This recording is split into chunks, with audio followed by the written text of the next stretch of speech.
and know that we are not alone, unless we create solitude for ourselves, and even then, the community awaits us. Out of our yearning, we have come to this religious community. May we help each other to proclaim the possibilities we see, to create the community we desire, to worship what is worthy in our lives, to teach the truth as we know it, and to serve with justice in all the ways that we can, to the end that our yearning is assuaged and our lives fulfilled in one another. May peace be yours. Now let us join in lighting the candles of community. You can light a candle for joy or concern or any other reason, or simply to bring more light into this space.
Let us stand together in body or spirit as we light the chalice and join in our spoken affirmation.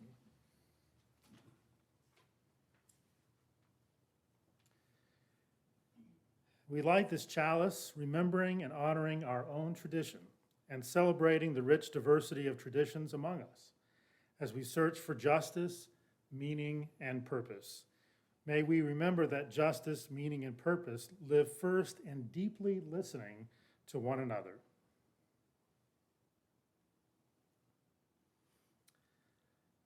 Love is the spirit of this church, and service is its law. This is our great covenant, to dwell together in peace, to seek the truth in freedom, and to help one another. Be seated.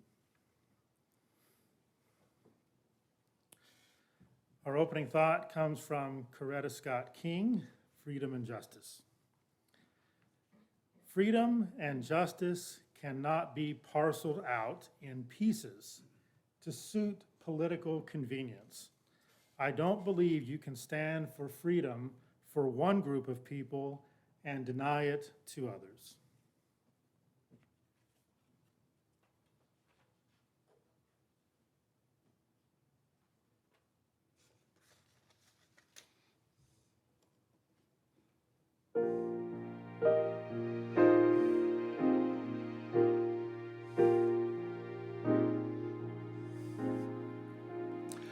We are a gentle, angry people, and we are singing for our lives. We are a gentle, angry people, and we are singing for our lives. We are justice-seeking people, and we are singing for our lives. We are justice-seeking people, and we are singing, singing for our lives. We are young and old together, and we are singing, singing for our lives. We are young and old together, and we are singing, singing for our lives. We are a land of many colors, and we are singing, singing for our lives.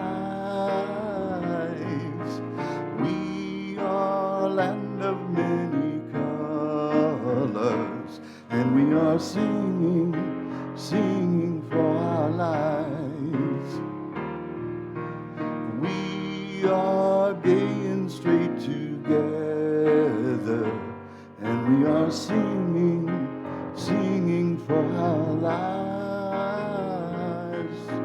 We are gay and straight together, and we are singing, singing for our lives. We are gentle, loving people, and we are singing, singing for our lives. We are a gentle, loving people, and we are singing, singing for our lives.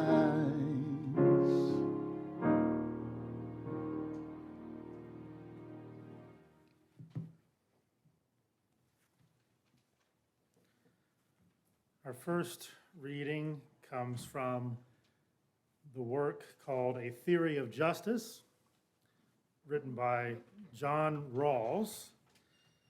And by the way, John Rawls doesn't say much about his own religious affiliation, and not much is written about it, but when he passed away in 2002, his memorial service was at First Parish Unitarian Universalist Church in Lexington, Massachusetts. So if he were not Unitarian Universalist, he certainly had connections with the UUs. From A Theory of Justice. Justice is the first virtue of social institutions, as truth is of systems of thought. A theory, however elegant and economical, must be rejected or revised if it is untrue. Likewise, laws and institutions, no matter how efficient and well arranged, must be reformed or abolished if they are unjust. Each person possesses an inviolability founded on justice that even the welfare of society as a whole cannot override. For this reason, justice denies that the loss of freedom for some is made right by a greater good shared by others. It does not allow that the sacrifices imposed on a few are outweighed by the larger sum of advantages enjoyed by many. Therefore, in a just society, the liberties of equal citizenship are taken as settled.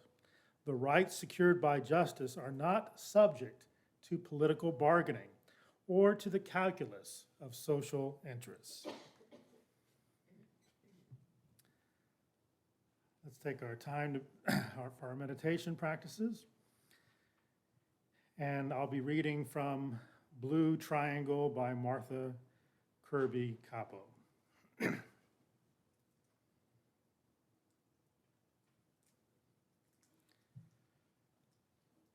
I didn't look. Like you, I didn't look. I turned my head, averted my eyes, plugged my ears, stilled my tongue, believing if I waited, someone else would see, someone else would hear, someone else would speak, because it all happened to someone else. I never understood I would be someone else someday because I didn't look like you.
Our next reading is from Bell Hooks. Justice demands integrity. It is to have a moral universe, not only know what is right or wrong, but to put things in perspective, weigh things. Justice is different from violence and retribution. It requires complex accounting.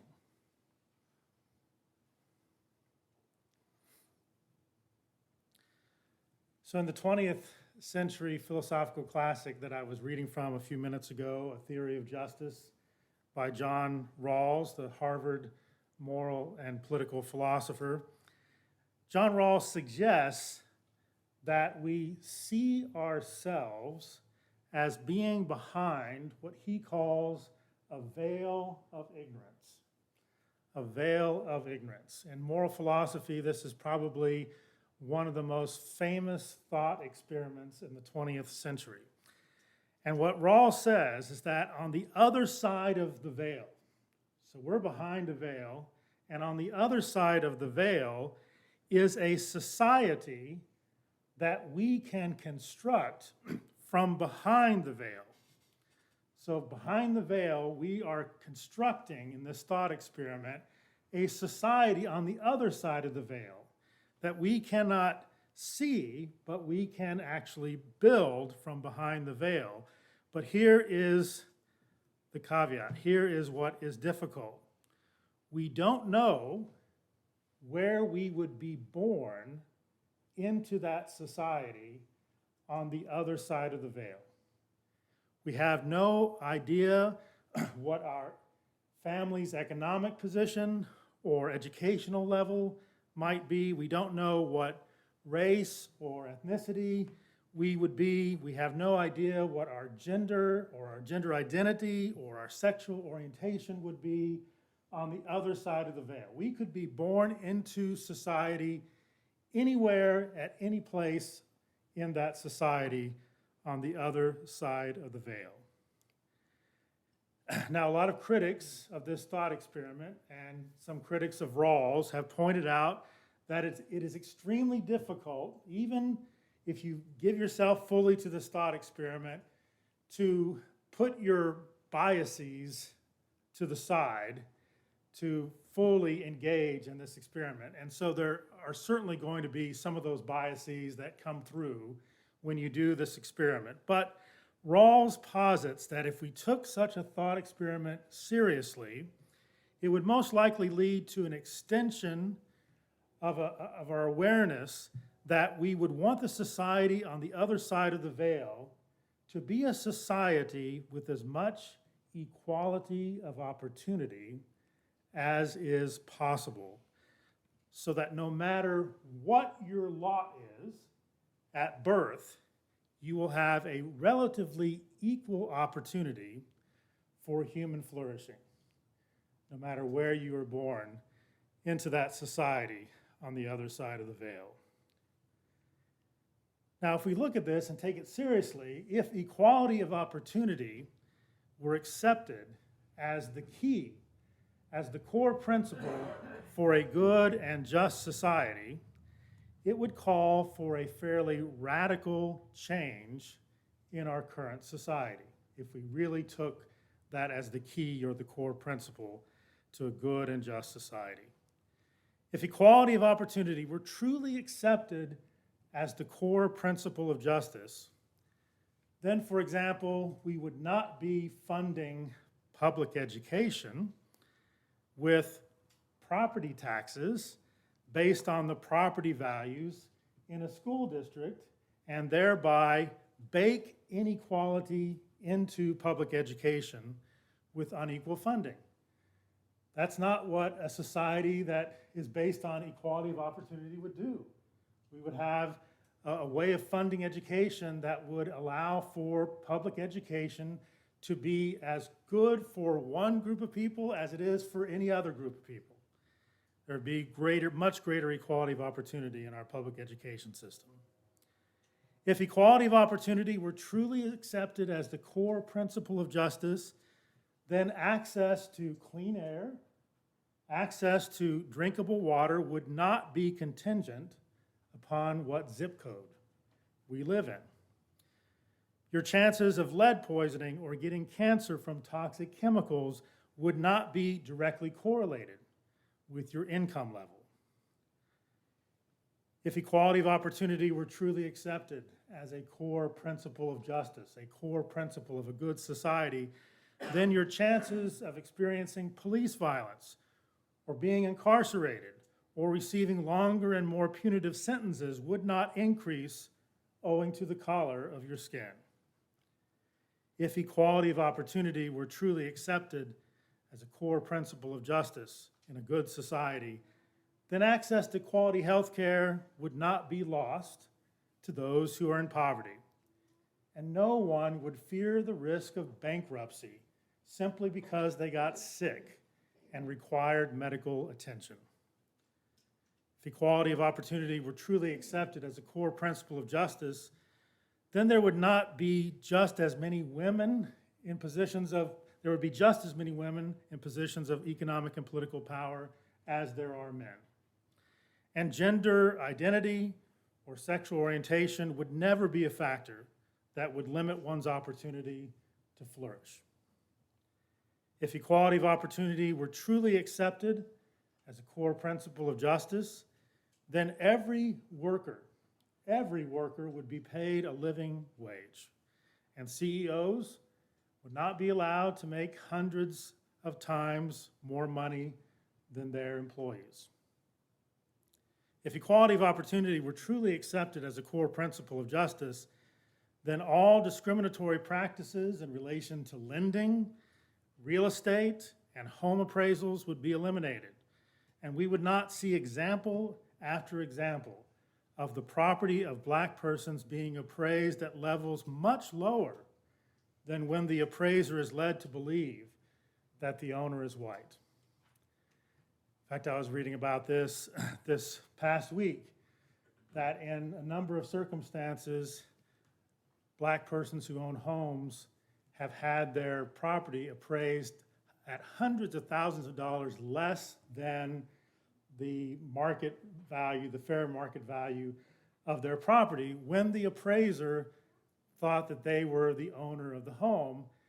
But in some cases, what they have done is actually taken themselves out of the home and had either a person who's a friend who's white or someone they know who is white be in the home when the appraisal is made, and it significantly raises the value of their home when the appraiser believes that it is owned by a white person or a white family as opposed to a person of a color or a person of color's family. In one case, it was a $500,000 difference in a home in California. In another case, it was doubling the value of the home. And if you think that's just one or two examples, in the area of San Francisco, it's an average of $48,000 per home of devaluation based on the view of the appraiser in terms of who is owning the home. If equality of opportunity were truly accepted as a core principle of justice, then those with more wealth would not have any more access to political participation and power than those with less wealth. And it would never be more difficult for Black persons, Indigenous persons, or persons of color to vote or to run for office. If equality of opportunity really was the core principle of justice in our good society, that would mean quality public education for all, equal access to the ballot and political participation, equal access to health care, breathable air and drinkable water for all, a fair and just criminal justice system, and no glass ceilings when it comes to economic opportunities based on gender, race, or sexual orientation. In short, equality of opportunity means equal opportunity for humans to flourish, no matter what the circumstances of our birth might be. There is one element that I think is missing from John Rawls' theory of justice. There may be more, but there's one that I think is missing in his veil of ignorance thought experiment, and it's this: the possibility that we might not be a human being on the other side of the veil. In his thought experiment, you were going to be a human being on the other side of the veil in the society that you could not see. I would posit that the thought experiment should include the possibility that we might not be a human being on the other side of the veil. And such a shift in thinking, I think, would lead to a radical shift in what justice for all life should be.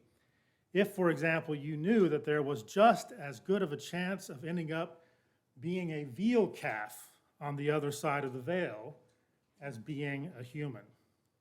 If we would not want to be born as another life form because of how that life form is being treated by human beings in our society, then that raises a moral question about how we are treating that life form.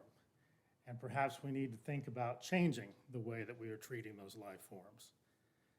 So if we moved from Rawls's human-centered thought experiment, anthropocentric veil of ignorance thought experiment, to a non-human-centered or a non-anthropocentric veil of ignorance thought experiment, then the core principle of justice would likely become equality of opportunity for all life to flourish.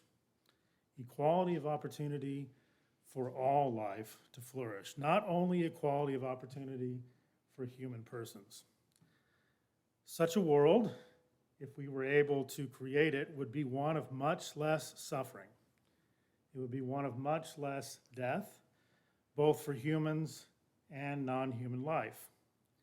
We can imagine in such a non-anthropocentric thought experiment how much more kind and gentle and peaceful and equal and just such a society and world might be.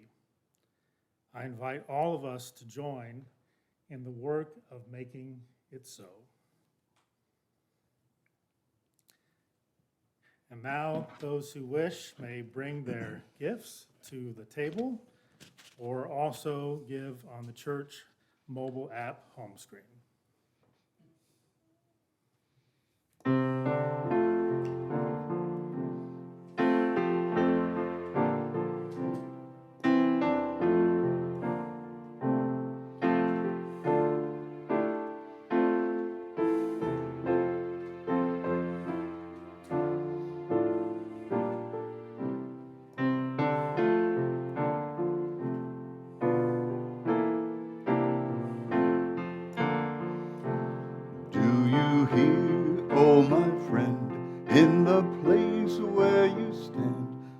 the sky, through the land.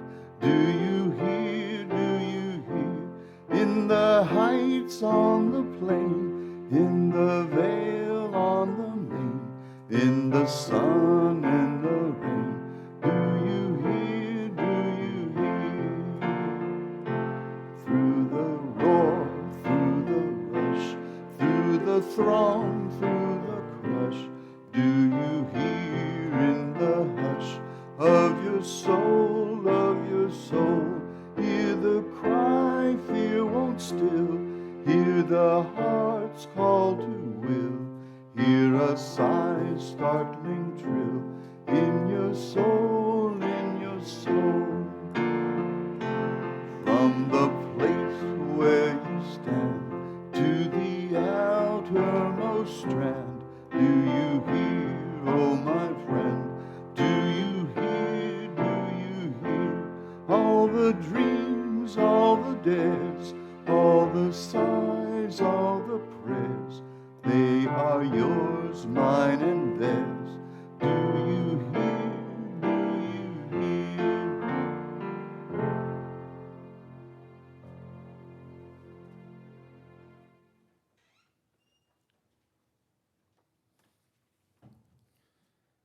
Our parting thought comes from Martin Luther King, Jr.